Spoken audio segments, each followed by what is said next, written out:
இருதயத்தில் செம்மையானவர்களுக்கு நன்மை செய்யும். தங்கள் கோணலான வழிகளுக்கு சாய்கிறவர்களை கர்த்தர் அக்கிரமக்காரரோடே போக பண்ணுவார். இஸ்ரவேலுக்கு சமாதானம் உண்டு. ஆமென். அல்லேலூயா. எங்களுக்கு தெலுங்கு தவிர எதுவும் தெரியாது. ஆனால் ஒரு வாரம் ட்ரைனிங் எடுத்து இந்த சங்கீதத்தை வாசிக்கும்படி கர்த்தர் உதவி செய்தார். கரங்களை தட்டி நாம் இயேசு நாமத்தை மகிமைப்படுத்துவோம். கர்த்தர் இந்த சகோதரியை ஆசீர்வதிப்பாராக. தொடர்ந்து நாம் துதி ஆராதனைக்காக கடந்து செல்ல போகிறோம். எல்லாரும் உற்சாகமாக நம்ம அடுத்த மாதத்தில் பெற்றுக்கொள்ள வேண்டிய காரியங்கள் நிறைய இருக்கிறது. அதற்காக நம்ம அடுத்த மாதம் ஃபீஸ் கட்டணும்னா அப்பாட்ட சொல்கிறோம், அப்பா நாங்கள் அடுத்த மாதம் காலேஜ் ஃபீஸ் கட்டணும் அப்படின்னு முதல்ல எல்லாமே நம்ம சொல்லிடுறோம். அதே மாதிரி நம்முடைய தகப்பன் இடத்துல நம்ம ஒப்பு கொடுத்து ஜெபிக்க போகிறோம். தகப்பனே, என் தந்தையேன்னு சொல்லி ஆண்டவர்கிட்ட நம்ம கேட்க போகிறோம். வருகிற மார்ச் மாதம் உங்களுக்கு குறைவில்லாத மாதமாக, நிறைவான மாதமாக, ஆசீர்வாதமான மாதமாக, துன்பமில்லாத மாதமாக, வேரமில்லாத மாதமாக, வியாதி இல்லாத ஒரு மாதமாக, நீங்கள் மகிழ்ந்து களி கூறும் மாதமாக அமைய போகிறது. அல்லேலூயா. கேட்க சந்தோஷமா இருக்கு. ஆனா அப்படி இந்த சந்தோஷத்தை பெற்றுக்கொள்ளும்படி நாம் துதிக்க போகிறோம். எல்லாரும் எழுந்து நின்று எங்களோடு சேர்ந்து 433வது பாடல், தகப்பனே தந்தையே தலை நிமிர செய்பவர் நீரே.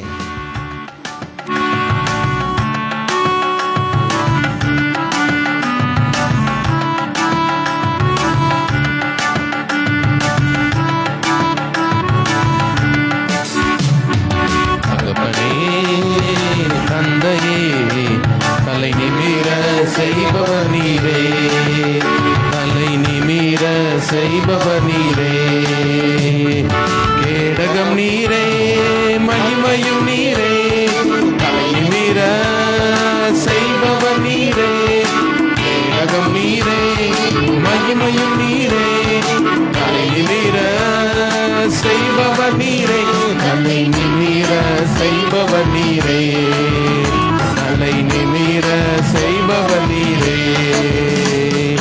தகப்பனே தந்தையே தலை நிமிர செய்பவர் நீரே.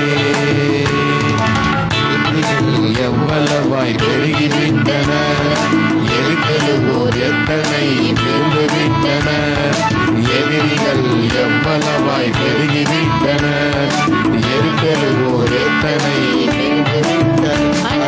சோர்ந்து போவதில்லை, கலந்து விடுவதில்லை, சோர்ந்து போவதில்லை, கலந்து விடுவதில்லை, தகப்பனி தாங்குகிறீர், என்னை தள்ளாட விடமாட்டீர், தகப்பனி தாங்குகிறீர், என்னை தள்ளாட விடமாட்டீர். கேடகம் நீரே, மகிமையும் நீரே, தலை நிமிர செய்பவர் நீரே, கேடகம் நீரே, மகிமையும் நீரே, தலை நிமிர செய்பவர் நீரே, தலை நிமிர செய்பவர் நீரே, தலை நிமிர செய்பவர் நீரே. தகப்பனே தந்தையே தலை நிமிர செய்பவர் நீரே. படுத்துறங்கி மலங்காமல் சோர்ந்தரிப்பேன், அறிவு கெட்ட பேரமைதி பாதுகாக்குதே, ஒன்றுக்கும் கலங்காமல் சோர்ந்தரிப்பேன், அறிவு கெட்ட பேரமைதி பாதுகாக்குதே. நீ விரும்பத்தக்கவை தூய்மையானவை, நீ விரும்பத்தக்கவை தூய்மையானவை, அவைகளையே தியானம் செய்கிறேன், தினம் அறிக்கை செய்து ஜெபம் எடுப்பேன், அவைகளையே தியானம் செய்கிறேன், தினம் அறிக்கை செய்து ஜெயம் எடுப்பேன். கேடகம் நீரே, மகிமையும் நீரே, தலை நிமிர செய்பவர் நீரே, கேடகம் நீரே, மகிமையும் நீரே, தலை நிமிர செய்பவர் நீரே, தலை நிமிர செய்பவர் நீரே, தலை நிமிர செய்பவர் நீரே.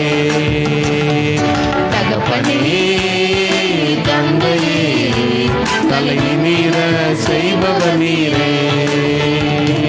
தகப்பனே தந்தையே தலை நிமிர செய்பவர் நீரே. நிமிர செய்பவர் நீரே. பிரியமானவர்களே, அநேக காரியங்களிலே தலை நிமிர முடியாதபடி இருக்கின்றீர்களா?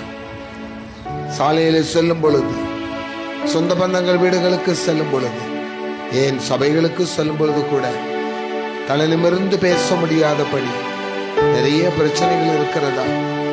தகப்பனே, என் தந்தையே என்று நீங்க கூப்பிட்டீங்க.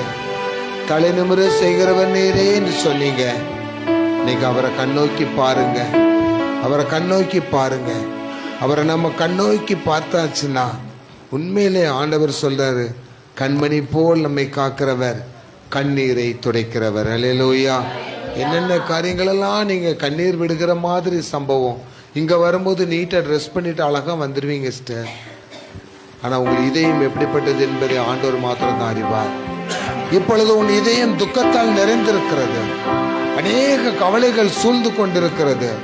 நாளை தினத்தை குறித்துமல்ல, எதிர்கால வாழ்க்கையே உனக்கு ஒரு கேள்விக்குரிய போல் இருக்கிறது அல்லவா? என்ன செய்வோம் என்று கலங்கி கொண்டிருக்க நீங்க, தகப்பனே என் தந்தையன்னு சொல்லி கூப்பிட்டீங்க. யாரெல்லாம் அப்படி மனப்பூர்வமா தகப்பனே என் தந்தையன்னு கூப்பிட்டீங்களோ அவங்கள கர்த்தர் காண்கிறவரா இருக்கிறார். உங்களை கண்ணோக்கி பார்க்கிற தேவனா இருக்கிறார். நாம் மனப்பூர்வமாக ஒப்பு கொடுப்போமா?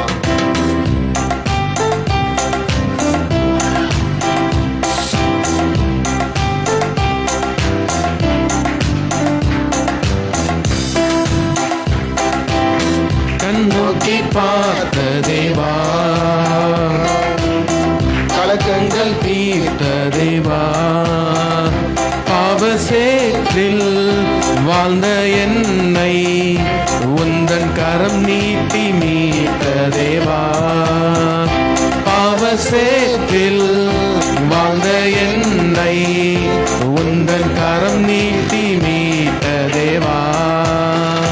தாயே என் இயேசுநாதா, தந்தையே மாயேகோவா, தாயே என் இயேசுநாதா, தந்தையே மாயேகோவா.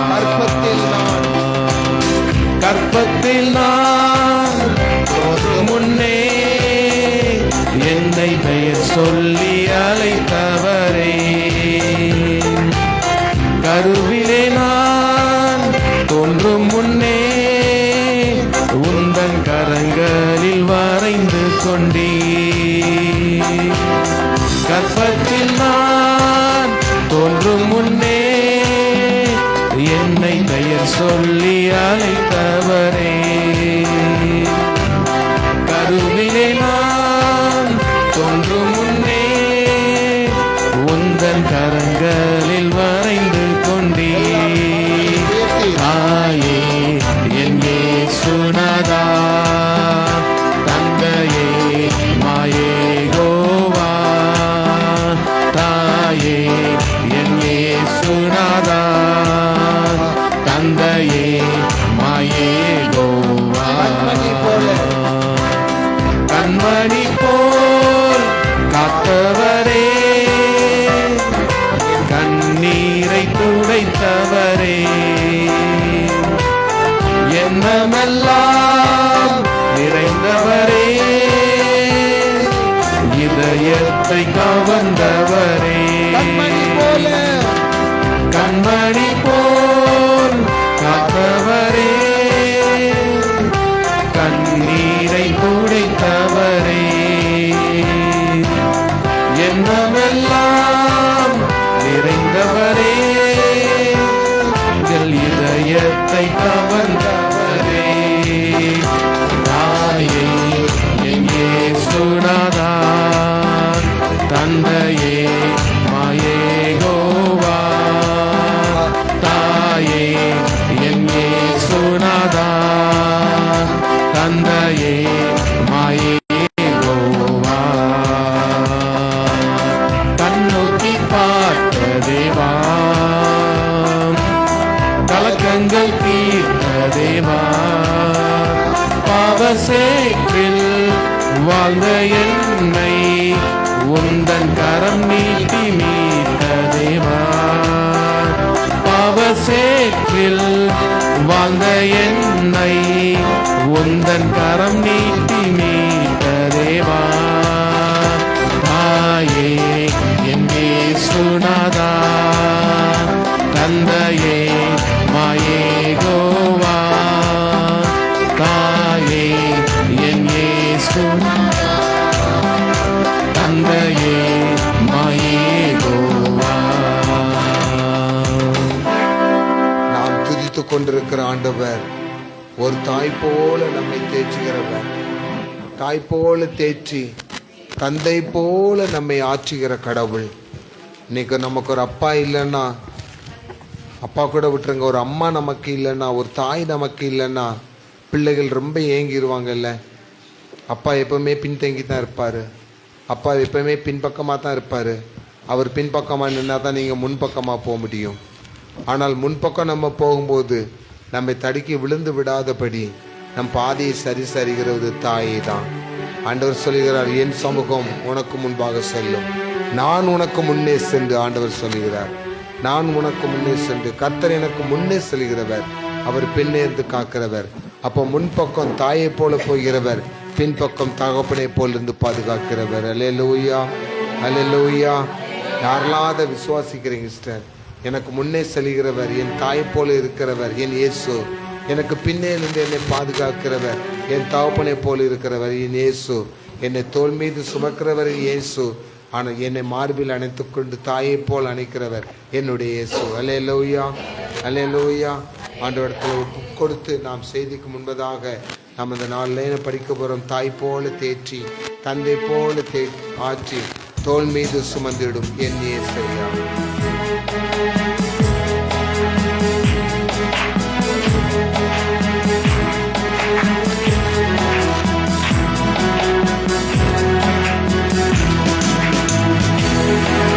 தாய் போல தேற்றி தந்தை போல ஆற்றி தோள் மீது சுமந்திடும் என் இயேசையா. தாய் போல தேற்றி தந்தை போல ஆற்றி தோள் மீது சுமந்திடும் என் இயேசையா. உம்மை போல புரிந்து கொள்ள யாரும் இல்லையே, உம்மை போல அரவணைக்க யாரும் இல்லையே, உம்மை போல புரிந்து கொள்ள யாரும் இல்லையே, உம்மை போல அரவணைக்க யாரும் இல்லையே. நீ போதும் என் வாழ்விலே இயேசையா, நீ போதும் என் வாழ்விலே, நீ போதும் என் வாழ்விலே இயேசையா, நீ போதும் என் வாழ்விலே. ஸ்தோத்திரம் ராஜா, நன்றி துதிக்கிறோம், ஸ்தோத்திரிக்கிறோம் தகப்பனே. அப்பா இந்த அருமையான சாயங்காலம் விளைக்காம கூடான கூட நன்றி செலுத்திக்கிறோம் ராஜா. அப்பா இந்த வேலையில் கூட ராஜா, அப்பா ஏதோ நாங்கள் செய்தி நேரத்துக்குள்ளாக கடந்து செல்ல போகிறோம் தகப்பனே. அப்பா இந்த செய்தி வேலையை நீங்கள் ஆசீர்வதித்தருமாய் நாங்கள் ஜெபிக்கிறோம் தகப்பனே. அப்பா இவ்வளோ நேரம்ப்பா உங்களுடைய பாடல்களை பாடி அப்பா உங்களுடைய நாமத்தை அப்பா போற்றும்படியாக அப்பா புகழும்படியாக நீர் தந்த ஸ்லாக்கியத்துக்காக கூடான கூட நன்றி செலுத்திக்கிறோம் ராஜா. அப்பா இம்மை துதித்த ஒவ்வொருத்தரையும் அப்பா நீ கண்ணோக்கி பார்த்ததுக்காக அவங்க கூடான கூட நன்றி செலுத்திக்கிறோம் ராஜா. ஒரு தாய் போல அப்பா எங்களை தேய்ச்சி ஒரு தாய் போல எங்களை ஆற்றினதுக்காக கூட நன்றி செலுத்திக்கிறோம் ராஜா. அப்பா இப்போது கூட சப்பா செய்தி மூலமாக உங்கள் வார்த்தையின் மூலமாக வந்த ஒவ்வொருத்தரையும் நீ தேய்ச்சி ஆற்ற வேண்டுமாய் நாங்கள் ஜெபிக்கிறோம் தகப்பனே. அப்பா செய்தி வேண்டிய கருத்திலே கொடுக்குறோம் அப்பா தகப்பனே. நீங்கள் எங்களோடு பேசுங்க தகப்பனே, நாங்கள் கேட்கிறோம். வந்த ஒவ்வொருத்தருடைய சிந்தைகளையும் அப்பா நீங்கள் ஒருமனப்படுத்த வேண்டுமாய் நாங்கள் ஜெபிக்கிறோம். நீரை பொறுப்படுத்திக்கொள்ளும் வழி நடத்தும் மீட்பர் இயேசு கிறிஸ்துவின் ஜெபிக்கிறோம் சின்ன பிதாவே, ஆமேன். இந்த நாளிலே நாளை தினத்தில் பிறந்த நாளை கொண்டாடுகிற தனசிலி அம்மா பிறந்த நாள் செய்தியாக தேவனுடைய செய்தியை நம்ம இதில் கொடுக்க போறாங்க. கரங்களை தட்டி நாம் இயேசுவின் நாமத்தை மகிமைப்படுத்தி சகோதரர்களுக்கு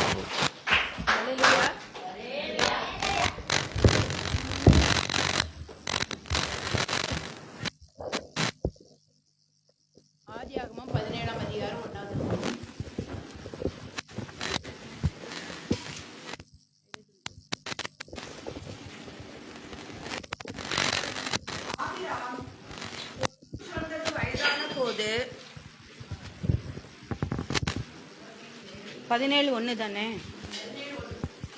ஆபிராம் 99 வயதான போது கர்த்தர் ஆபிராமுக்கு தரிசனமாகி, நான் சர்வ வல்லமையுள்ள தேவன், நீ எனக்கு முன்பாக நடந்து கொண்டு உத்தமனாயிரு.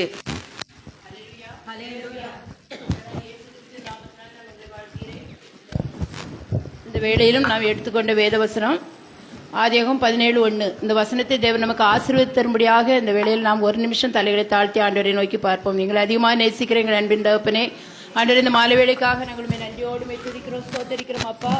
ஆண்டவரே, கர்த்தாவே, நீர் கொடுத்த வேத வசனத்துக்காக நாங்கள் நமக்கு நன்றி செலுத்துறோம் அப்பா. ஆபிரகாமை போல நாங்கள் உத்தமர்களாக இருக்க, ஆண்டவரே, உண்மையுள்ளவர்களாக இருக்க தேவன் எங்களுக்கு உதவி செய்யுங்கப்பா. நாங்கள் உண்மையாக இருந்து நம்முடைய ஆசீர்வாதங்களை பெற்றுக்கொள்ள தேவன் எங்களுக்கு அனுக்கிரகம் செய்ய முடியாது ஜெபிக்கிறோம். அந்த வேத வசனங்களை நீர் எங்களுக்கு விலக்கி தர முடியாது ஜெபிக்கிறோம் அப்பா. துதி கனமை மேல் நமக்கு செலுத்துகிறோம்.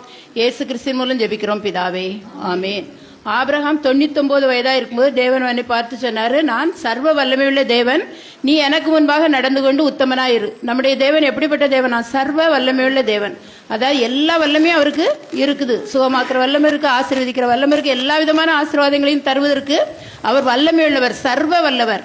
அதனால அந்த சர்வ வல்லமையுள்ள தேவன் என்ன சொல்றாருன்னா, அவர் நம்மோடு இருக்கன்னா நம்மை பார்த்து ஆண்டவர் சொல்றாரு, நீ எனக்கு முன்பாக உத்தமனாக இருக்கும், நடந்து கொண்டு உத்தமனாயிருன்னு சொல்றாரு. அந்த உத்தமத்தை தேவன் நம்ம ஒவ்வொரு இடத்துலயும் என்ன செய்றார்? எதிர்பார்க்கிறார். பரிசுத்தத்தை எதிர்பார்க்கிறார். இந்த நாளிலே உத்தமமா இருக்கிறதே தேவன் நம்மிடத்துல எதிர்பார்க்கிறார். அப்ப நம்ம எப்படி உத்தமமா இருக்கணும்? நம்முடைய வாழ்க்கையில நம்ம உத்தமமா இருக்கணும். நம்ம செய்யற தொழில நம்ம உத்தமமா இருக்கணும். நம்ம செய்யற வேலைகள்ல நம்ம உத்தமமா இருக்கணும். நாம் வாழ்கிற இடங்களிலே நாம் உத்தமர்களாக காணப்பட வேண்டும். இதை நம்முடைய தேவன் விரும்புகிறார். மனம் போன வாழ்க்கை வாழ்றதை தேவன் நம்ம ஒருபோதும் என்ன செய்ய மாட்டாரு?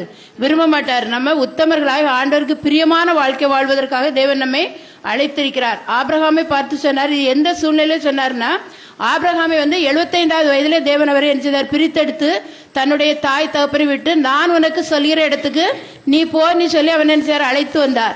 ஆபிரகாமும் கீழ்ப்படிந்து என்ன செய்தான்? போனா. ஆனா அவனுக்கு என்ன இல்லை? குழந்தை இல்லை. குழந்தை இல்லைன்னு ஆண்டவர் சொல்றாரு, நான் உன்னை ஆசீர்வதித்து உன் சந்ததியை பெருக பண்ணுவேன்னு 12ஆம் அதிகாரத்தில் சொல்றாரு. ஆனா 99 வயசு வரைக்கும் அவருக்கு என்ன இல்லை? குழந்தை இல்லை. 75 வயதுல கொடுத்த வாக்கு தத்துவம் எத்தனாவது வயசுல தான் நிறைவேறுச்சுன்னா 100வது வயதுல அவருக்கு நிறைவேறுச்சு. ஆனா அதுக்கு முன்னால ஆபிரகாமுடைய மனைவி சாராள் சொல்றா, இனி நமக்கு என்னது? வயசாயிற்று, நமக்கு என்ன இருக்க? எனக்கு குழந்தை இருக்காது. அதனால நீ என்னுடைய அடிமை பெண்ணோட நீங்க சேர்ந்தா என்ன செய்யும்? குழந்தை நமக்கு உண்டாகும். அவளால் என்னுடைய வீடு கட்டப்படட்டும்னு சொல்லி ஆபிரகாமுக்கு ஆகாரை மனைவியாக கொடுத்தாள்.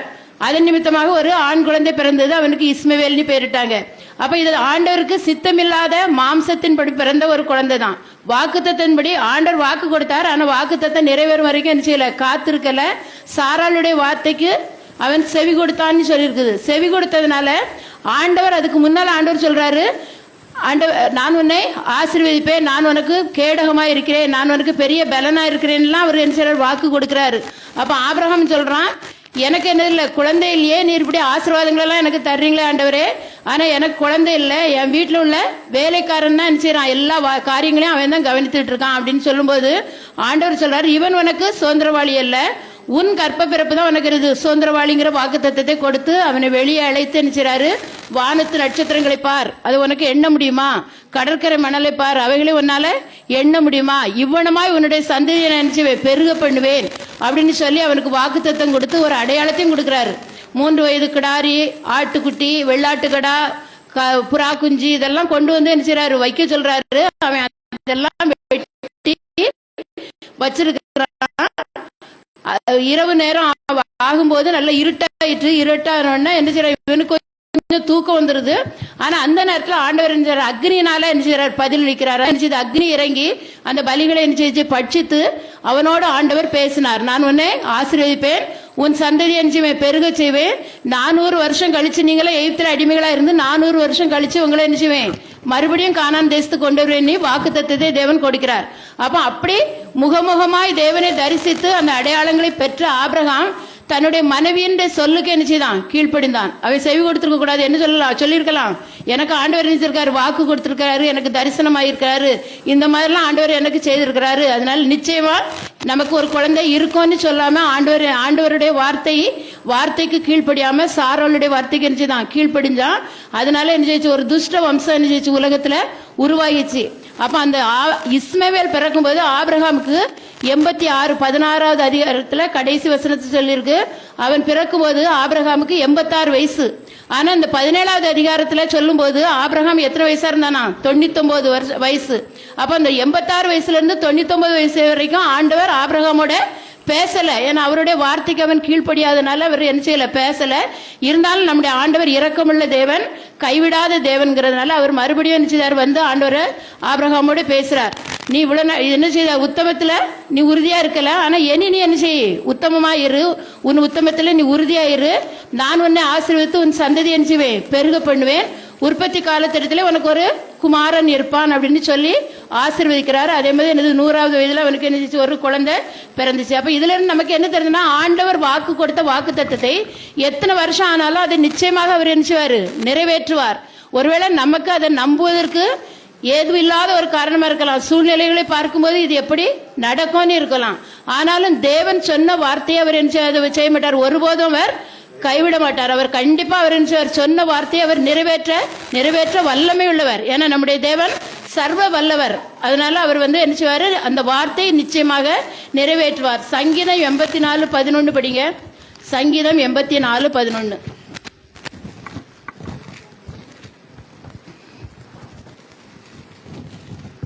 தேவனாகிய கர்த்தர் சூரியனும் கேடகுமானவர். கர்த்தர் கிருபையையும் மகிமையும் அருளுவார். உத்தமமாய் நடக்கிறவர்களுக்கு நன்மையை வழங்காதிரார். ஹல்லேலூயா. நம்முடைய தேவன் நன்மை செய்கிற தேவன், நன்மையை வழங்கும் தேவன். யாருக்கு நன்மை செய்வாராம்? உத்தமமாய் நடக்கிறவர்களுக்கு நன்மை செய்வார். நன்மையை வழங்காதிரார்னா அவர் என்ன மாட்டாரு, நன்மை செய்யாம இருக்க மாட்டார். நிச்சயமாக என்ன செய்வார், அவரை உத்தமமாய் பின்பற்றுகிறவர்களுக்கு, அவருடைய பார்வையில உண்மையா இருக்கிறவர்களுக்கு நிச்சயமா என்ன செய்வார், நன்மை செய்கிற தேவனாய் இருக்கிறார். இப்ப நம்ம வேதத்துல இருந்து சில சம்பவங்களை நம்ம என்ன செய்ய தியானிக்க போறோம். ஆதியாகமம் 6ஆம் அதிகாரம் 9ஆம் வசனம் வாசிங்க. நோவை பற்றி சொல்லப்பட்டிருக்கு. நோவா எப்படிப்பட்டவனாக வாழ்ந்தான்? நோவாவின் வம்ச வரலாறு. நோவா தன் காலத்தில் இருந்தவர்களுக்குள்ளே நீதிமானும் உத்தமனுமாயிருந்தான். நோவா தேவனோட சஞ்சரித்து கொண்டிருந்தான். ஹல்லேலூயா. அந்த காலத்துல பூமி எப்படி இருந்துச்சு, சீர்கெட்டதா இருந்தது, கொடுமையினால் நிறைந்திருந்ததுன்னு முன்னால் உள்ள வசனங்கள் சொல்லுது. அதனால ஆண்டவர் இந்த பூமியை மனுஷனை உண்டாக்குனதுக்காகவே ஆண்டவர் நினைச்சுதான் ரொம்ப விசனப்பட்டார், ரொம்ப மனஸ்தாவப்பட்டார். எதுக்குதான் அந்த மனுஷனை நம்ம உண்டாக்கணுமோ தெரியலையே, அந்த மனுஷன் என்ன செய்யறான், ஒரு கீழ்ப்படியாதவனாக, உத்தமம் இல்லாதவனாக, உண்மை இல்லாதவனாக, பலவிதமான பாவங்கள் இச்சைகள்ல விழுந்து கிடக்கிறானே அப்படின்னு சொல்லி ஆண்டவர் நினைச்சுதார மனுஷனை உண்டாக்குனதுக்கு மனஸ்தாவப்பட்டார். ஆனா அப்படிப்பட்ட அந்த சூழ்நிலையிலும் கூட நோவாவை தேவன் எப்படி கண்டாராம், நீதிமானும் உத்தமனுமாய் இருந்தான். அவன் தேவனோடு சஞ்சரித்து கொண்டிருந்தான். அப்ப ஆண்டவரோடு அந்த சூழ்நிலையிலும் உலகம் முழுசும் எப்படி இருக்குது, பாவத்தினால் நிறைந்து, பொல்லாங்கினால் நிறைந்திருக்கு, கொடுமையினால் நிறைஞ்சிருக்குது. ஆனா அந்த சூழ்நிலையில நோவா மட்டும் எப்படி இருந்தான், தேவனுக்கு உண்மையுள்ளவனாக உத்தமனாக இருந்தான். அதனால தேவன் அவனை என்ன தெரிந்து கொண்டு அந்த ஜனங்கள் எல்லாரையும் அழிக்கும் போது நோவாவை மட்டும் என்ன பாதுகாத்தார். நோவா நிமித்தமாக அவனுடைய குடும்பத்தினரை பாதுகாத்தார்னு நம்ம பாக்குறோம். ஆனா நோவா நிமித்தம் குடும்பத்தினரை பாதுகாத்தாருன்னு சொல்றோம். ஆனா அவனுடைய பிள்ளைகளும் அவனுடைய மனைவியும் அவனுடைய சொல்ல நினைச்சுதாங்க கேட்டாங்க, அவருடைய வார்த்தைக்கு கீழ்ப்படிஞ்சாங்க. எப்படி ஆண்டவர் தண்ணியை வச்சு அழிக்க போறாருன்னா அவங்க எந்த ஒரு கொஸ்டினும் கேட்கல. அவங்க பேழையே ஆயத்த பண்ணும்போது நோவா தனியா நினைச்ச முடியாது, செய்திருக்க முடியாது.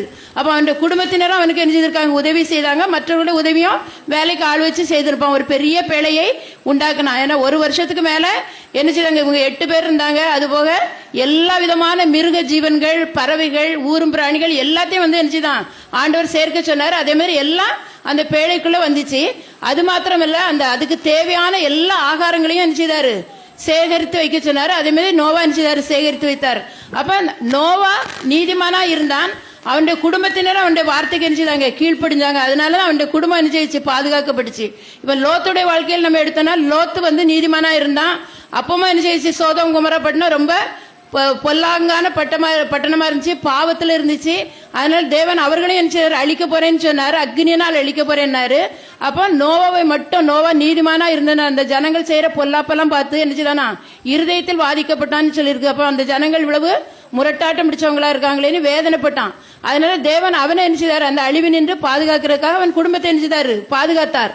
ஆனா அப்ப அவர் சொல்றாரு, உனக்கு தெரிஞ்சவங்க, உன் சொந்தக்காரங்க யாராவது இருந்தா என்ன செய்யுது, கூட்டிட்டு இந்த இடத்த விட்டு போயிருன்றாரு. அப்ப அவன் என்ன செய்யறான், தன்னுடைய மருமக்கள் மாரோட, தன் மகளுக்கு கல்யாணம் முடிக்க போற மருமக்கள் மாற போய் கூப்பிடுறான். கூடும்போது அவங்க என்ன செய்யல, கீழ்ப்படியல. அப்ப அவனும் அந்த குடும்பத்துல அந்த மருமக்கள் மாற இவங்க குடும்பத்துக்கு வர வேண்டியவங்க தான். ஆனா அவங்க கீழ்ப்படியாதனால அந்த குடும்பத்துக்குள்ள அந்த பேழைக்குள்ள அவங்களால வர முடியல. இப்போ என்னது, நம்ம ஒரு சபைங்கிறது ஒரு பேழை தான். இந்த பேழைக்குள்ள நம்ம வந்திருக்கோம்னா அந்த வார்த்தைக்கு நம்ம என்ன செய்யணும், கீழ்ப்படியணும். வசனத்துக்கு கீழ்ப்படிஞ்சாதான் ஆண்டவர் வருகிற அழிவில் நின்று தப்புவிப்பார். ஆனா அவனுடைய மருமக்கள் என்ன செய்யல, கீழ்ப்படியல. அதனால அவங்க என்ன செஞ்சிட்டாங்க, அந்த அக்னியில வெந்து அழிந்து போயிட்டாங்க. ஆனா நோவாவுடைய பிள்ளைகள் தகப்பனுடைய வார்த்தைக்கு என்ன செய்தாங்க, கீழ்ப்படிஞ்சாங்க. அந்த பேழைக்குள்ள அவங்களும் என்ன செய்தாங்க, வந்தாங்க. அதனால தேவன் அவர்களை என்ன செய்தாரு, பாதுகாத்தார். அப்ப அந்த உண்மையா இருக்கிறவங்க அவங்கள மட்டும்தான் தேவன் நினைச்சார் பாதுகாப்பான்னு சொல்லியிருக்கப்ப அந்த குடும்பத்தில் உள்ளவங்க எல்லாருமே தேவனை அறிந்திருந்தபடினால் இந்த முழு குடும்பமே என்ன செய்ச்சு, பாதுகாக்கப்பட்டுச்சு. உலகம் முழுவதும் என்ன செய்ச்சு, அழிந்து போயிட்டு. அப்ப நம்முடைய தேவன் நன்மை செய்கிற தேவன், நம்மை அழிவில் இருந்து பாதுகாக்கிற தேவன். யார் யார் நீதிமானா உத்தவர்களா ஆண்டவருக்கு பிரியமான காரியங்களை நம்ம செய்கிறோமோ, அவருடைய வார்த்தையின்படி நம்ம நடக்கிறோமோ, நம்முடைய குடும்பங்களை தேவன் நினைச்சார் பாதுகாக்க அவர் வல்லமை உள்ளவராக இருக்கிறார். அதுக்கு பிறகு அந்த ஒரு குடும்பம் அதுல 8 பேர் இருந்தாங்க. அதுக்கு பிறகு அவனுடைய மனைவி அவனுடைய பிள்ளைகள் நிமித்தமாக மறுபடியும் பூமி என்ன செய்ச்சு, பெருகிச்சு. அதாவது மனிதர்கள்னால ஆண்டவர் என்ன செய்தார், பெருக செய்தார். அப்ப நம்முடைய தேவன் நன்மை செய்து நம்மை பெருக செய்கிறவரா இருக்கிறார். எப்படி யாரை பெருக செய்யறாரு, உண்மையாய் உத்தமமா இருக்கிறவங்களே என்ன செய்யறாரு, நன்மை செய்தவர்களை பெருக பண்ணுகிறார். இன்னொரு சம்பவம் நம்ம பைபிள்ல இருந்து பார்க்கும்போது மொர்தெகாயை பற்றி எடுக்கலாம். மொர்தெகாய் யாருன்னா ஒரு அடிமையாக வந்தவன் தான். அந்த அகாசுவேரு ராஜாவுடைய தேசத்துல ஒரு அடிமையாக பிடித்து கொண்டு வரப்பட்டவன் யூதேயா தேசத்திலிருந்து. அந்த இவன் மொர்தெகாய் ஒரு யூதன். எஸ்தர் 2:6 படிங்க. எஸ்தர் 2:6. அவன் பாபிலோன் ராஜாவாகிய நேபுகாத் நேச்சார் யூதாவின் ராஜாவாகிய எகோனியாவை பிடித்து கொண்டு போகிற போது அவனோட கூட எருசலேமிலிருந்து பிடித்து கொண்டு போகப்பட்டவர்களில் ஒருவனாயிருந்தான். அப்ப அந்த பாபிலோன் ராஜா சிறையாக கைதிகளாக பிடித்து கொண்டு வரப்பட்டவர்கள்ல ஒரு கைதி தான் யாரு, மொர்தெகாய். இவன் என்ன செய்யறான், அகாசுவேரு ராஜாவுடைய அரண்மனையில இந்த வாசல்ல என்ன செய்யறான், காத்துட்டு இருக்கிறான். உள்ளெல்லாம் அடிமைகள் என்ன செய்ய முடியாது, போக முடியாது. ஆனா இவன் ஆண்டவருக்கு உண்மையுள்ளவனாக உத்தமனாக என்ன செய்தான், இருந்தான். இவன் என்ன செய்தான்னா ஆண்டவரை தவிர வேற யாரையும் என்ன செய்யல, நமஸ்கரிக்கல. இதனால அந்த தேசத்தில் உள்ள பிரபு ஆமான்கிறவன அந்த ராஜா அகாஸ்வேர் ராஜா என்ன செய்தாருன்னா அந்த தேசத்திலே உயர்த்தி வச்சிருந்தாரு. எல்லா பிரபுக்களுக்கு மேலாக அவனை உயர்த்தி வச்சிருந்தாரு. அதனால அவனுக்கு நிறைய ஐஸ்வர்யங்கள் இருந்துச்சு, பிள்ளைகள் இருந்தாங்க, எல்லா செல்வமும் அவனுக்கு இருந்துச்சு. எல்லாரும் ராஜா வேற கட்டளை கொடுத்தாரு. எல்லாரும் என்ன செய்ய, நாட்டில் உள்ள எல்லாரும் அந்த ஆமானை வணங்கி நமஸ்கரிக்கணுங்கிற ஒரு கட்டளையும் கொடுத்திருந்தாரு. ஆனா அந்த கட்டளை தெரிஞ்சிருந்தா கூட இந்த மொர்தெகாய் என்ன செய்யலன்னா ஆமானை வணங்கி நமஸ்கரிக்கலன்னு சொல்லியிருக்கு. அதனால இந்த ஆமானுக்கு ரொம்ப அவன் மேல கோவம் வந்துச்சு. இவன் எப்படியாவது என்ன செய்யணும், கொலை பண்ணணும் அப்படின்னு அவன் நினைச்சான். ஆனா அவன் என்ன செய்தான்னா ஆமானை மட்டும் என்ன செய்யக்கூடாது, கொல்லக்கூடாது. அவனுடைய இனம் எந்த இனம், யூத இனம்னு சொல்றாங்க. அதனால இனத்தையே நம்ம என்ன செய்யணும், அழிக்கணும் அப்படின்னு அவன் ஆமான் என்ன செய்தான், திட்டம் போட்டான். திட்டம் போட்டு ராஜாட்ட என்ன செய்யறான், பொய்யா சொல்றான். இந்த மாதிரி ஒரு ஜனங்கள் பரம்பி இருக்கிறாங்க, இவங்களை இப்படியே விடக்கூடாது, விட்டா நம்முடைய தேசத்துக்கே என்ன செய்யறோம், ஆபத்து வந்துடும். அதனால அவங்களை என்ன செய்யணும், அழிக்கணும் அப்படின்னு சொல்லி ராஜாட்ட பர்மிஷன் வாங்கி என்ன செய்யறான், கடிதங்களை எழுதி அந்த நாடு முழுசும் அந்த அகாசுவேரு ஆண்ட நாடுகள் எல்லா இடத்துக்கும் என்ன செய்யறான், அந்த நிருபங்களை எழுதி அனுப்பினார். ராஜாவும் அதுக்கு சம்மதம் தெரிவித்து தன்னுடைய முத்திரை மோதிரத்தை என்ன செய்தார், அவன் கையில கலத்தி கொடுத்துட்டாரு. அப்ப அவன் என்ன வேணாலும் எழுதினாலும் ராஜாவுடைய முத்திரை போட்ட பிறகு அந்த சட்டம் என்ன செய்யும், செல்லுபடியாகும். அதனால இவன் இஷ்டத்துக்கு எழுதி யூதர்களை எல்லாம் அழிக்கணும்னு என்ன செய்தான், சட்டம் போட்டு நாடு முழுசும் என்ன செய்தாங்க, அனுப்பிட்டாங்க. அதாவது ஆதார் மாதங்கிற 12வது மாதத்துல 13ஆம் தேதியில யூதர்களை எல்லாம் என்ன செய்யணும், அழிக்கணுங்கிற ஒரு சட்டம் போடப்பட்டு எல்லா நாடுகளுக்கும் என்ன செய்ச்சு, கட்டளை அனுப்பப்பட்டது. இந்த கட்டளையின் நகர் மொர்தெகாய்க்கு கிடைச்ச உடனே மொர்தெகாய் என்ன செய்யல, அப்போ அவனுடைய வளர்ப்பு மகள் எஸ்தர் ராஜாத்தியா இருக்கிறா. அவட்ட போய் சொல்றான், இந்த மாதிரி ஆள் அனுப்புறான். இவன் அரண்மனைக்குள்ள போக முடியாது, அதனால இவன் ஆள் அனுப்பி எஸ்தருக்கு அந்த கடிதத்தை காட்டுறான். காட்டி இந்த மாதிரி ராஜா சட்டம் போட்டிருக்காரு, நீ ராஜாத்தியா இருக்கிறதுனால போய் சீக்கிரம் ராஜாவை பார்த்து நீ என்ன செய்யணும், பேசணும், யூதர்களுடைய நன்மைக்காக பேசி அவர்களை அழிவில் இருந்து நீ பாதுகாக்கணும்னு சொல்லும் போது எஸ்தர் என்ன சொல்றா, நான் ராஜாத்தியா இருக்கிறதுனால போய் ராஜா உடனே பார்க்க முடியாது, ஏன்னா ராஜா கூப்பிட்டாதான் நான் நினைச்ச முடியும், போக முடியும். ஆனா நான் நீங்க வேணா ஒண்ணு செய்யுங்க, நீங்க எனக்காக 3 நாள் உபவாசம் இருங்க, அல்லும் பகலும் ராத்திரியும் பகலும் தண்ணி குடிக்காம என்ன செய்யுங்க, உபவாசம் இருங்க, சாப்பிடாதுங்க, தண்ணி குடிக்காம எல்லாரும் அந்த மாதிரி இருங்க. நானும் என்ன செய்யறேன், அரண்மனையில இருந்து உபவாசம் இருந்து சட்டத்தை மீறி ராஜாட்ட போறேன், அவர் என்ன கொண்டு போட்டா கூட பரவாயில்லன்னு என்ன செய்யறா, சட்டத்தை மீறி ராஜாட்ட போய் கேட்கிறா. அப்ப இந்த மொர்தெகாய் எப்படிப்பட்டவனா இருந்தானா, தன்னுடைய ஜனத்தின் நன்மையை நாடுகிறவனாக இருந்தான். அப்ப எல்லாரும் சேர்ந்து ஆண்டவரை நோக்கி அந்த ஆபத்து நேரத்துல அவங்க உபவாசம் போட்டு ஜெபித்ததுனால தேவன் என்ன செய்தாருன்னா காரியத்தை மாறுதலாக முடிய செய்தார். எப்படி இந்த மொர்தேகாயை அவமானப்படுத்தணும்னு அந்த ஆமான் நினைச்சானோ, ஆனா அந்த அவமானங்களை எல்லாம் தேவன் என்ன செய்தார், அவனுக்கே வரும்படியாக பண்ணினாரு. அப்போ அந்த ராஜாவை கொலை செய்யறதுக்காக பிரதானிகள் யோசிக்கும் போது இவன் அது என்ன செய்தான், எஸ்தர்ட்ட சொல்லி மொர்தேகாய் பேர்ல என்ன செய்தாங்க, ராஜாவுக்கு அறிவித்தாங்க. இந்த ராஜாவுக்கு என்ன செய்யல, தூக்கம் வராம இருந்ததுனால அந்த நடபடி புஸ்தகங்களை பார்க்கும்போது இந்த மாதிரி ராஜாவை கொலை செய்யறதுல இருந்து இந்த மொர்தேகாய் தான் என்ன செய்தான் பாதுகாத்தான்னு எழுதியிருந்தது.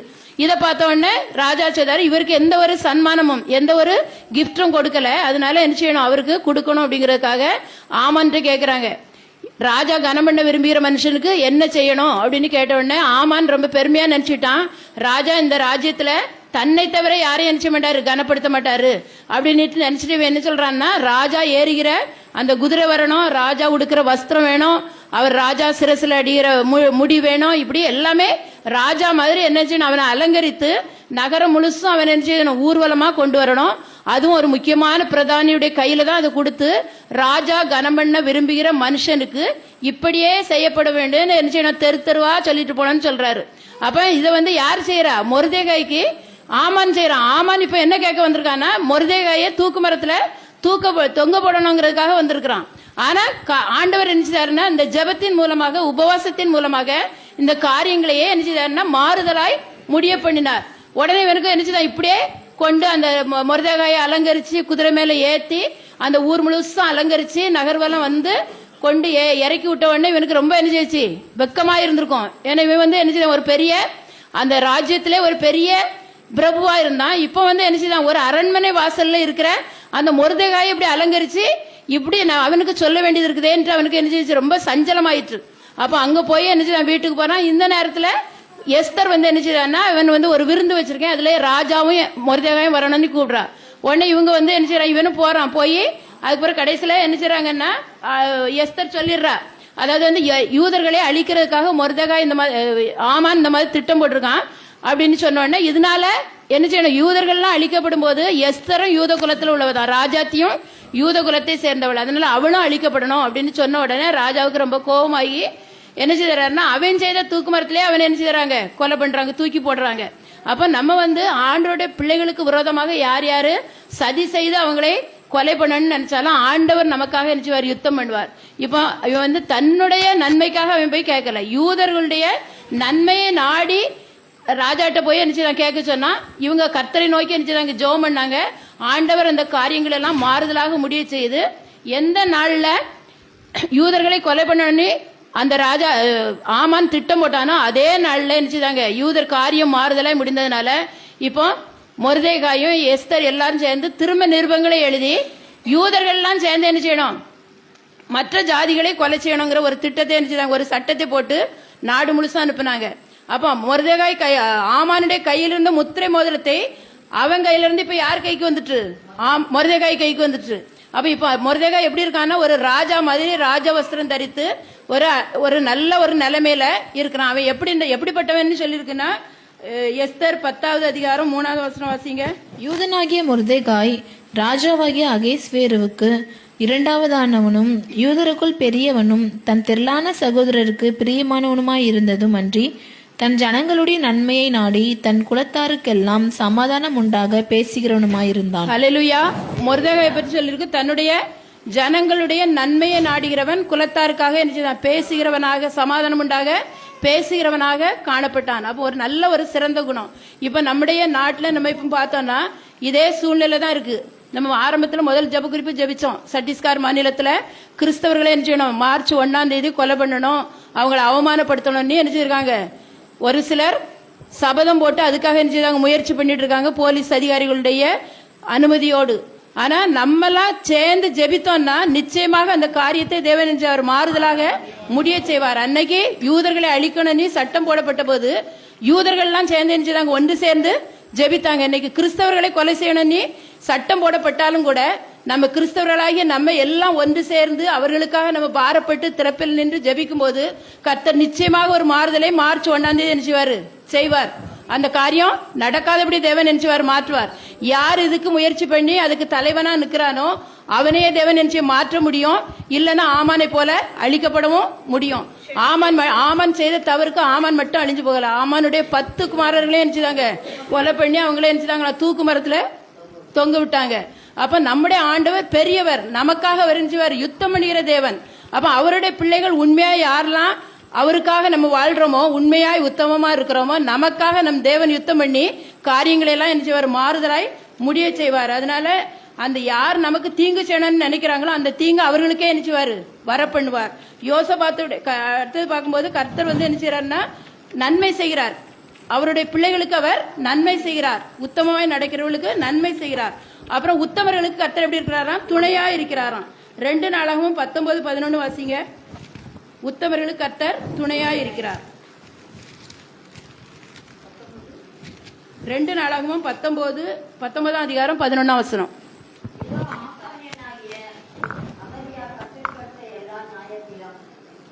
கடைசியில் உள்ளது வாசிங்க, பின்பக்கம்.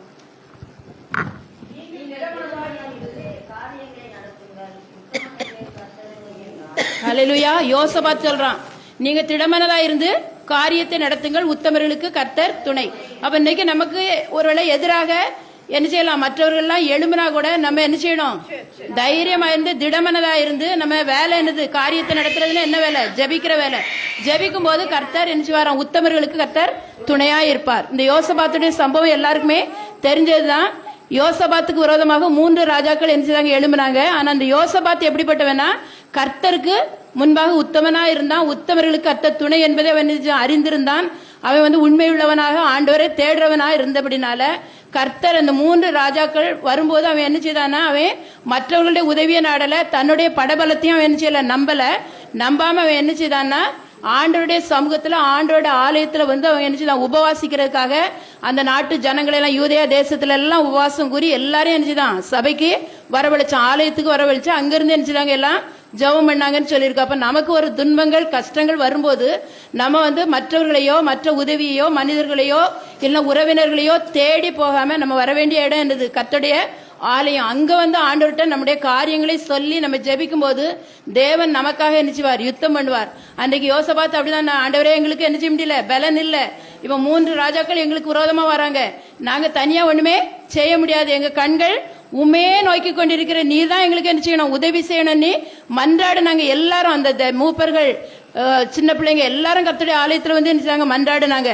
அவர்களுடைய மன்றாட்டை தேவன் கேட்டு என்ன செய்தாருன்னா ஒரு தீர்க்கதரிசி அனுப்பி, நீங்க என்ன செய்யுங்க, தைரியமா இருங்க, கர்த்தர் என்ன செய்வார், உங்களுக்காக யுத்தம் பண்ணுவார் அப்படின்னு சொன்ன உடனே இவங்க என்ன செய்தாங்கன்னா ஆண்டவரை துதித்து பாடும்போது அந்த 3 ராஜாக்களும் எழும்பி இவங்களுக்கு விரோதமா வந்தவங்க ஒருவருக்கு விரோதமாய் ஒருவர் என்ன செய்தாரு, வெட்டுண்டு மடிந்து போனார்கள். ஒருத்தன் கூட என்ன செய்யலையாம், மீதியாகலன்னு சொல்லியிருக்கு. அப்ப எவ்வளவு பெரிய அற்புதங்களை நம்முடைய தேவன் நமக்கு என்ன செய்யறாரு.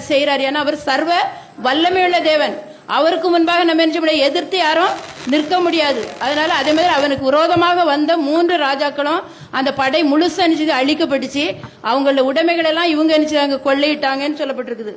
அந்த அதே அதிகாரத்துல 15-17 வாசிங்க. 15ஆம் வசனமும் 17ஆம் வசனமும் 20ஆம் அதிகாரம். சகல யூதா கோத்திரத்தாரே, எஸ்லேம் குடிகளே, ராஜாவாகிய யோசபாத்தை கேளுங்கள்.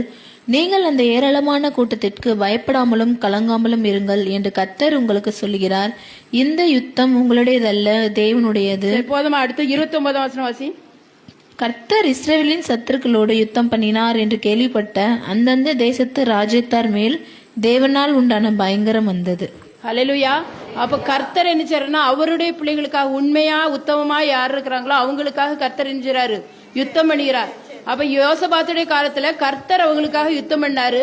யுத்தம் பண்ணதுனால நம்ம இப்போ வாசித்த 29ஆம் வசனத்துல சொல்லியிருக்கு, அவங்களை சுற்றிலும் இருந்த ஜனங்களுக்கு என்ன செய்ச்சு, தேவனால் பயங்கரம் உண்டாயிடுச்சு, பயம் வந்துச்சு. யோசபாத் என்னது, பெரிய பெரிய என்னது யுத்த வீரன் தான், ஆனா பெரிய படைபலன் எல்லாம் கிடையாது. இந்த 3 ராஜாக்கள் என்ன செய்தாங்க, கர்த்தர் யுத்தம் பண்ணி எல்லாருமே மடிந்து போனதுனால இப்ப மற்றவங்களுக்கு எல்லாம் ஒரு பயம் உண்டாயிட்டு. யோசபாத்தை பார்த்தாலே ஒரு பயம். அதனால அவன் காலத்துல யுத்தம் இல்லாம எப்படி இருந்துச்சு, அமெரிக்கையா இருந்ததுன்னு சொல்லப்பட்டிருக்குது. அப்ப நம்முடைய வாழ்க்கையில் நமக்கு விரோதமாக சத்ரு யுத்தம் பண்ணுவான், நமக்கு விரோதமாக மனிதர்கள் எழும்பலாம். ஆனா நம்ம கர்த்தரே தெய்வம், கர்த்தரையே நம்ம அறிந்து நம்பி நம்ம உபவாசித்து ஜெபித்து நம்முடைய காரியங்கள் எல்லாம் அவருடைய சமூகத்தில் நம்ம சொல்லும்போது கர்த்தர் நமக்காக நிச்சயவார் இந்த காரியத்துல யுத்தம் பண்ணுவார். காரியம் எல்லாம் மாறுதலாக முடியச்சேவார். நம்ம யுத்தம் பண்ண வேண்டியதே இல்ல.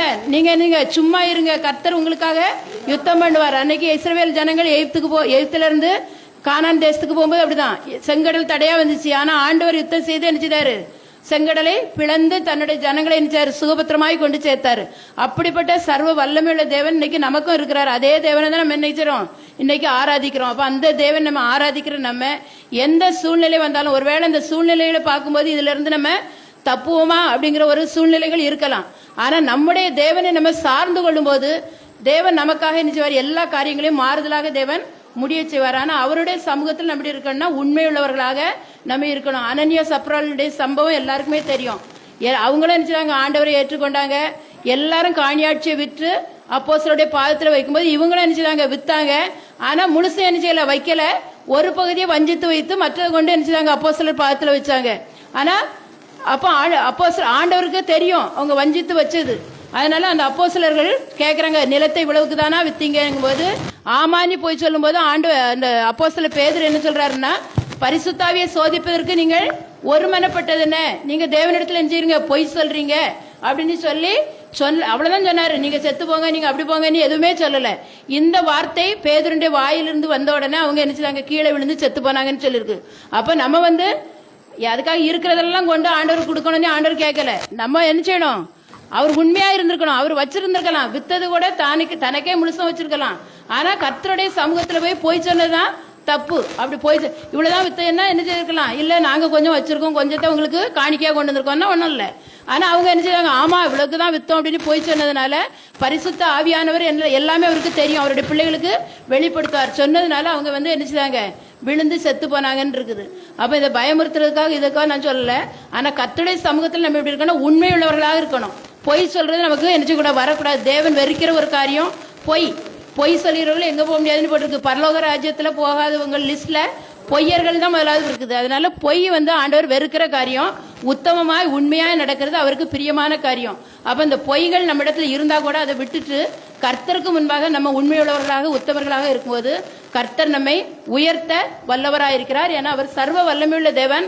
நம்முடைய காரியங்கள் எல்லாவற்றையும் எப்படிப்பட்ட சூழ்நிலையா இருந்தாலும் சரி, நம்ம ஒரு பார்க்கும்போது இவங்க இனி இதை மாட்டாங்க, இதுல இருந்து எழும்ப முடியாது, அப்படிப்பட்ட ஒரு சூழ்நிலையில இவங்க இருக்கிறாங்கன்னு மற்றவங்க நம்மள பரிகாசமா பேசினாலும் கூட இனி அவங்களுடைய வாழ்க்கையில இந்த நன்மை எல்லாம் நடக்காதுன்னு சொல்லலாம். ஆபிரகாமை பார்த்து சொன்னது போல சொல்லலாம்.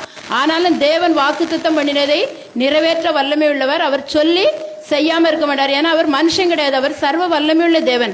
ஆனால் நம்முடைய காரியங்கள் எல்லாம் அவருடைய சமூகத்துல ஒவ்வொரு காரியத்தையும் ஆண்டவர்கிட்ட நம்ம தெரியப்படுத்திக் கொண்டே இருக்கும்போது, நம்பிக்கையோடு இருக்கும்போது நம்முடைய காரியங்கள் எல்லாம் தேவன் ஜெயமாக நமக்கு மாற்றித்தர அவர் வல்லமையுள்ளவராக இருக்கிறார். அதனால நம்ம இடத்துல தேவன் எதிர்பார்க்கிறது உண்மையும் உத்தமத்தையே அவர் எதிர்பார்க்கிறார்.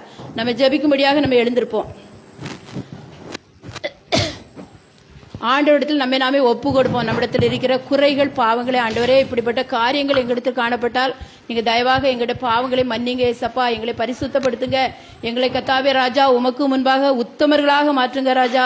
உம்முடைய வேதம் சொல்கிறதே உண்மையுள்ள மனுஷன் பரிபூரண ஆசீர்வாதங்களை பெற்றுக்கொள்வான்னு சொல்லியிருக்கிறதேப்பா அப்படின்னு சொல்லி நீங்க இந்த வேளையில ஆண்டவரை நோக்கி பார்ப்போம். ஆண்டவரே எங்களை உண்மையுள்ளவர்களாக உத்தமர்களாக நீர் மாற்றும்படியா நாங்கள் ஜெபிக்கிறோம் என்று சொல்லி ஒவ்வொருவரும் ஆண்டவருடைய சமூகத்துல இப்ப நம்ம நாமே ஒப்பு கொடுத்து நம்ம ஜெபிப்போம். ஆண்டவரே எங்களுக்கு காணப்படுற இதுவரை நாங்க ஒரு தெரியாம உமக்கு விரோதமாக நாங்க போய் சொல்லியிருக்கலாம், பாவம் செய்திருக்கலாம். நீங்க அவைகளெல்லாம் தயவாக மன்னித்து இந்த வேளையில எங்களை உண்மையுள்ளவர்களாக உத்தமர்களாக தேவனுக்கு பிரியமுள்ளவர்களாக நீர் விரும்புகிறதை செய்கிற மக்களாக எங்களை மாற்றும் என்று சொல்லி நம்ம நாமே ஒப்பு கொடுத்து கர்த்தருடைய சமூகத்தை நோக்கி நம்ம பார்ப்போம்.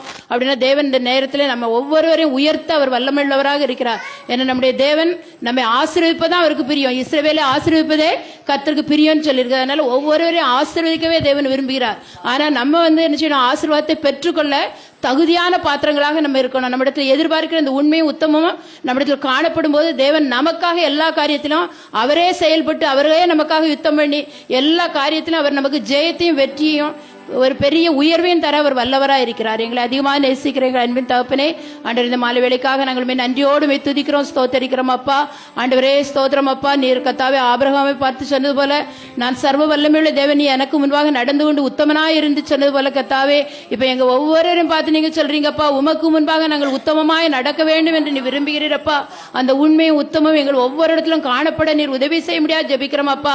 ஆண்டவரே ஏனோதானோ என்று எங்களுடைய வாழ்க்கையிலே நாங்கள் வாழாதபடி கர்த்தாவே, ஆண்டவரே முருதகையை போல கர்த்தாவே ராஜா, எங்களுடைய பிள்ளைகளுக்காக, கிறிஸ்தவர்களுக்காக, ஆண்டவரே பாதிக்கப்பட்டிருக்க ஜனங்களுக்காக நாங்கள் ஜெபிக்கிறவர்களாக, ஆண்டவர்களுடைய நன்மையை நாடுகிறவர்களாக எங்கள் ஒவ்வொருவரையும் நீ மாற்ற முடியாது ஜெபிக்கிறோம் அப்பா.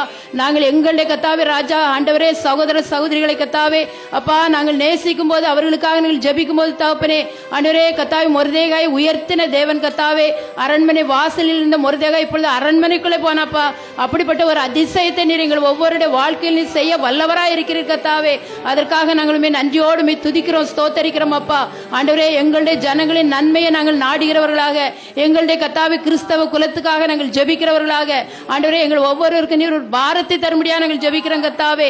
ஆண்டவரே திறப்பில் நின்று கர்த்தாவே எங்களுடைய பிள்ளைகளுக்காக நாங்கள் ஜெபிக்க நீர் எங்களுக்கு உதவி செய்யுங்கப்பா. ஆண்டவரே நன்றியோடு துதிக்கிறோம் துதிக்கிறோம் துதிக்கிறோம் அப்பா. எங்களுக்கு காணப்படுகிற உமக்கு பிரியமில்லாத எல்லா காரியங்களும் இந்த வேளையில எங்களை விட்டு அகற்றுங்கப்பா. உங்களுடைய ரத்தத்தினால் எங்கள் ஒவ்வொருவரையும் நீங்க கழுவ முடியாது ஜெபிக்கிறோமப்பா. எங்களை நீங்க பரிசுத்தப்படுத்த முடியாது ஜெபிக்கிறோமப்பா. பரிசுத்தம் இல்லாமல் நாங்கள் தரிசிக்க முடியாது கர்த்தாவே. நீர் விரும்புகிற பரிசுத்தம் எங்கள் ஒவ்வொருவருக்கும் வேண்டும் கர்த்தாவே.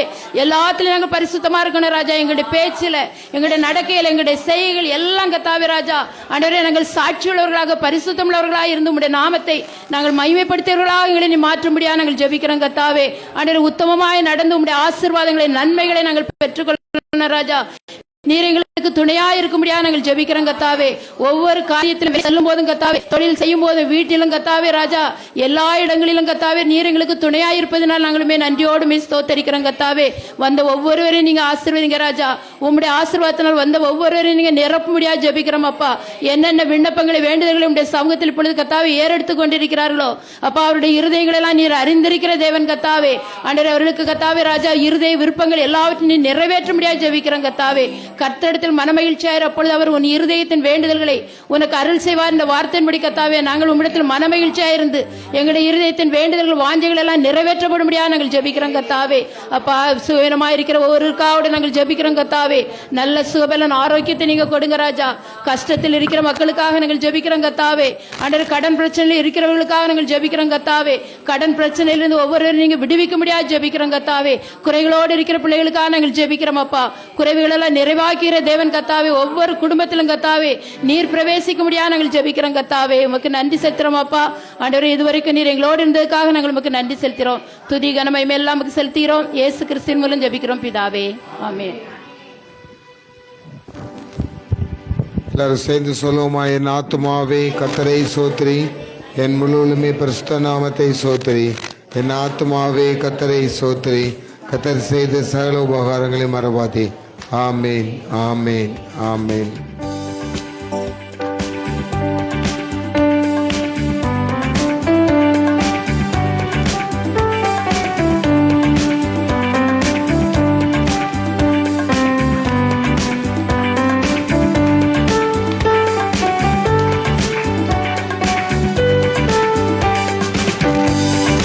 யோர்தானை கடந்தோம் அவர் பலத்தால், எரிகோவை தாழ்ந்தோம்